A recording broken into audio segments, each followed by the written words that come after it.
Hi guys, welcome to the channel. So, I decided I've been here long enough now. I've just put a list together of a few things that I've seen as positives of moving to Spain. I'm here 7 months.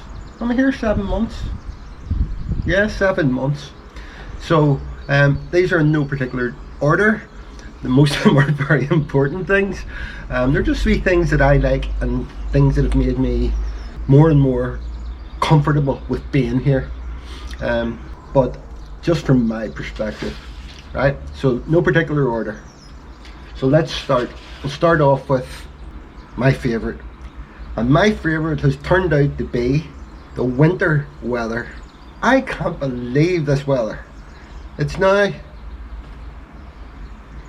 the 10th of January and I'm sitting here really warm, very close to taking my shirt off. It's the only reason I don't take my shirt off because the Spanish people in the other balconies will think I'm nuts. But yeah, weather's amazing, weather's fantastic.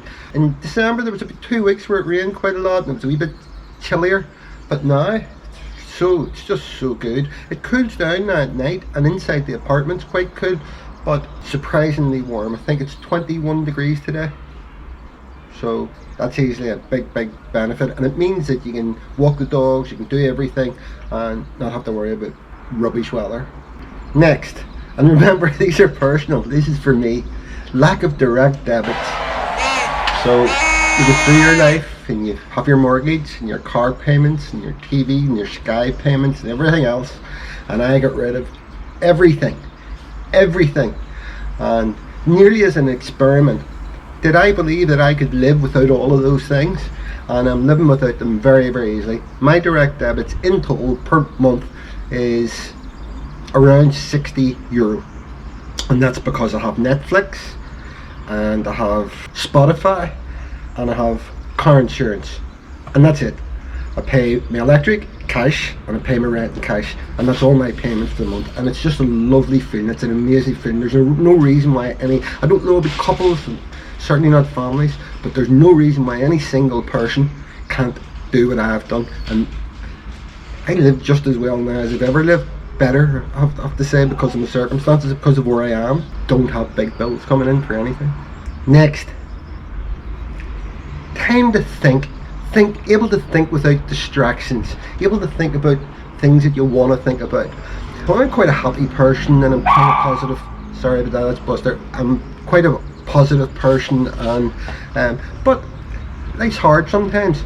But now that I'm here and I've been here a while, your thinking is sort of innocent. It's a bit childish, you know. You're thinking about making videos and thinking about where you're going to walk with the dogs. There's nothing big going on, you know, no big problems. Whenever I went home there, you can see people a bit stressed out and so many things going on in their lives. So that's a big benefit, and the fact that I've started meditating and I'm loving meditating more and more. So yeah, I don't know how to word this one. It's contentment or something that it's given me that I would not have got if it had been at home. So that's another super positive for me. Next, slow pace of life. Now, there's downsides to this. Spanish people seem to be very easygoing, and that's great, that's fantastic. Where at the downsides, the fact that you don't get nods and hellos and friendly looks in the street and that sort of thing. It took me a while to get used to that. But Spain seems very laid back. They close during the day for a few hours. You can't go to a supermarket on a Sunday, they're all closed. Restaurants, the closest restaurant bar to me, it closes at I think it's 4 o'clock and opens again at 8 o'clock. And doesn't open on a Monday and things like that, you know. It's just very easy going way of life. There's no, you tend to then start falling into, it took a while to get used to it, but you start falling into that yourself, where you're finding that you're slowing down in everything that you do, you know. So another big change in my life. Next, so any of you that follow me know I had to bring Molly to the vet the other day, and fairly recently I was at the dentist, and both were very cheap. Couldn't believe how cheap they were. I mean, Molly got a course of antibiotics, 2 different tablets, and while we're in there she got 2 injections and one other thing that he gave her. I can't remember what he said it was for now. and we were there for a good while, and he kissed her in the head and all, you know, a real nice guy, loved animals. And whenever I was leaving, it was €60, which is nothing. Whenever I go to get kennel cough from my dogs at home, it's like I have a heart attack having to pay for it, you know, and it's we quick of an injection, you know. So all very, very cheap here. I went to Debits, so I got a film, and to tell you the truth, I can't remember how much it was, but it was 20 odd euro, something around that range, you know, so super cheap. Right, what else? Next, general cost of living. Supermarkets, for example. Some stuff in supermarkets is quite expensive. Meat's expensive, and a few others. The occasional thing you go to buy and you can't really believe the price of it, but generally everything's a lot cheaper than home.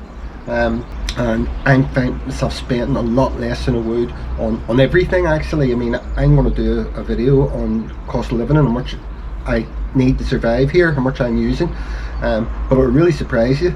And I like my luxuries, you know, but you can live well for fairly low cost. And I'm in a nice apartment and I always get everything I want, but you could live even less if you had to, you know. Right, next, summer weather. You have to add summer weather. I mean, when I go to Thailand, which I used to do a lot until the COVID-19 happened, the hardest thing about Thailand is the heat. You know, it's extreme. Spain has that extreme heat at moments, but you go into the shade and it cools right down, and the evenings cool down. So the summer, as well as the winter weather being amazing and better than I ever thought it was going to be, the summer weather is just, as we know, it's Spain. Perfect, absolutely perfect. So is there anything else? One other thing, didn't want to get into anything in this video too permanent, but healthcare insurance. Healthcare insurance for full time, no matter where you go, can be quite expensive, but I've found it not to be in Spain. You can get a decent policy for anything from 50 to a couple of €100 a month, you know, which is very, very good. And the very basic policy will cover you for doctor's appointments and things like that.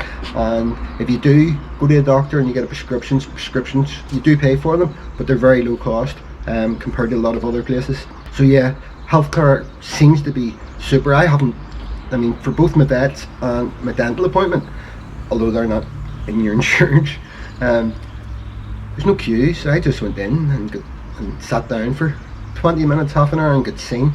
And apparently the hospitals are the same, you know, it's not like home. I suppose it's because people do have to have insurance and do have to pay. But yeah, so healthcare is great as well. That's Buster again. I don't know how he managed to make noises. Buster! Moments later. More moments later. Buster, come on, come here. Eventually. So there are a lot of wee positives that I'm seeing is, oh, Buster, right? So there, I don't know how many that was. I'm sure it wasn't 10, but just thought I'd put together a few positives about living here, and I'll probably do one the other way. There's a few things that would drive you nuts, and I'll probably put those in video too. But generally, it's a great place to live. Generally, you know, the weather just makes such a difference. Whenever I went home there at Christmas, and it's bitterly cold. And bitterly cold's lovely if you haven't seen it in a while, and it's all crispy white. And then you have to go to work and live in it, you know. And this is just so much more comfortable, so much easier. The one thing about me being in Spain that hasn't really changed is because of the situation I'm at, where I am, lack of other people who speak English. At times I still get a bit bored no matter what, and I know I'm not going to stay here in this location full time. If I stay in Spain, I'll move somewhere where there's more life, more activity. But as I keep saying, probably going to be Thailand eventually. But so there you go. I hope you enjoyed that wee look into this. Isn't my normal type of video. Hope you enjoyed it. So I'll leave it off there. Alright, until next time, bye for now.